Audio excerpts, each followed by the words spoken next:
అటు బస్సు ప్రమాద బాధితులను మంత్రులు కామినేని రావెల పరామర్శించారు. మృతుల కుటుంబాలకు ఎక్స్గ్రేషియా ప్రకటించారు.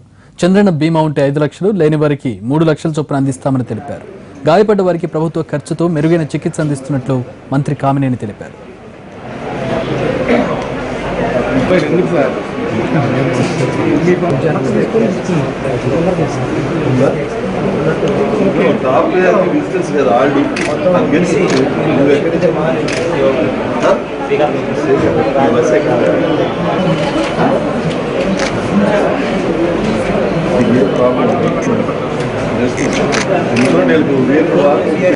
నేను విశాఖపట్నం ఉంటే ఇమీడియట్గా బయలుదేరి హాస్పిటల్కి వచ్చి అలాగే ఆ చనిపోయిన వాళ్ళకి చూసి వాళ్ళ పోస్ట్మార్టం హాస్పిటల్లో ఉన్న వాళ్ళకి మెరుగైన వైద్యం కోసం ఏం చేయాలో చూడమని చెప్పారు.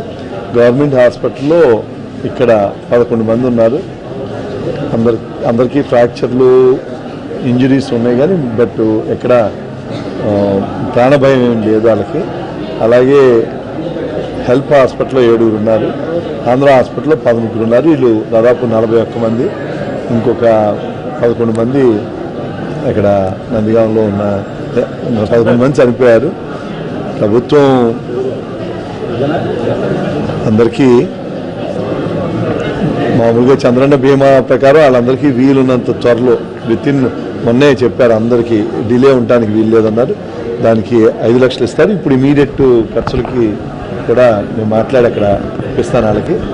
అలాగే ఇన్సూరెన్స్ లేని వాళ్ళకి మన రాష్ట్రం వాళ్ళకి ఒక 3 లక్షలను, బయట రాష్ట్రం వాళ్ళు అయితే అది ఇంటర్స్టేట్ బస్సు కాబట్టి బయట రాష్ట్రం వాళ్ళు అయితే 2 లక్షలు ఇచ్చి హాస్పిటల్లో అన్ని హాస్పిటల్లోనూ పేషెంట్లందరికీ ట్రీట్మెంట్కి ఖర్చు ప్రభుత్వం భరిస్తుంది.